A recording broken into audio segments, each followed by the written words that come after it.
सर्वांना नमस्कार. महाट्यूब चॅनलमध्ये आपलं स्वागत आहे.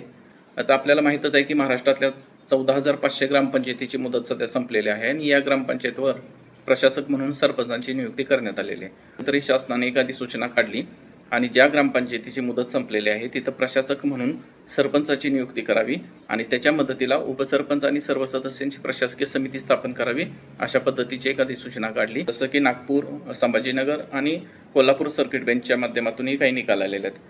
आता या सगळ्या याचिका एकत्र करून एकत्रितपणे सुनावणी मुंबई हायकोर्टामध्ये सुरू आहे आणि मुंबई हायकोर्टाने दिनांक 18 मार्च 2026 रोजी एक जजमेंट दिलेलं आहे. म्हणजे आदेश दिलेले आहेत, अंतिम जजमेंट दिलेलं नाही. तर त्याच्यामध्ये त्यांनी असं म्हटलेलं आहे की प्रशासक म्हणून पदभार घेण्यासाठी ते पात्र आहेत, त्यांनी प्रशासक म्हणून पदभार घ्यावं, परंतु कोणताही धोरणात्मक निर्णय त्यांनी घेऊ नये, तसेच कोणताही मोठा खर्च त्यांनी करू नये.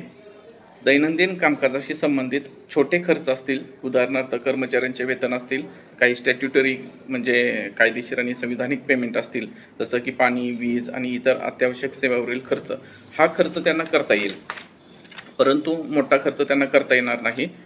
यानंतर ग्रामविकास विभागाने दिनांक 30 मार्च 2026 रोजी एक पत्र काढलेलं आहे आणि हे पत्र सध्या सोशल मीडियामध्ये खूप व्हायरल होत आहे आणि या पत्राच्या अनुषंगाने प्रशासक म्हणून सरपंचाच्या ऐवजी इतर अधिकाऱ्यांची नेमणूक करण्यासंदर्भातलं सूचना दिलेल्या आहेत अशा पद्धतीचा एक मेसेज व्हायरल होत आहे. परंतु यामध्ये तथ्य नाही.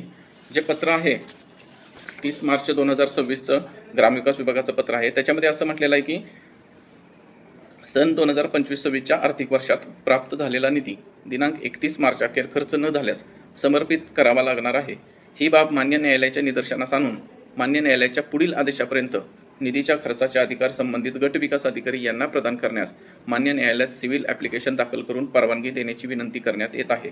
तथापि पुढील आदेश होईपर्यंत मान्य न्यायालयाच्या आदेशाचा अवमान होणार नाही याची दक्षता घेण्याबाबत आपले स्तरावरून म्हणजे सर्व मुख्य कार्यकारी अधिकाऱ्यांच्या स्तरावरून सर्व संबंधितांना म्हणजे सर्व पंचायत समिती आणि ग्रामपंचायतला कळवावे असं ते पत्र आहे. या पत्रामध्ये कोणताही धोरणात्मक निर्णय घेण्यात आलेला नाही. तर 18 मार्च 2026चा जो मुंबई उच्च न्यायालयाने त्यामध्ये जे आदेश दिलेले आहेत त्या आदेशाचं काटेकोर पालन व्हावं आणि उच्च न्यायालयाच्या आदेशाचा कोणताही अवमान होणार नाही अशा पद्धतीनं काळजी घेण्यासंदर्भातलं हे पत्र आहे.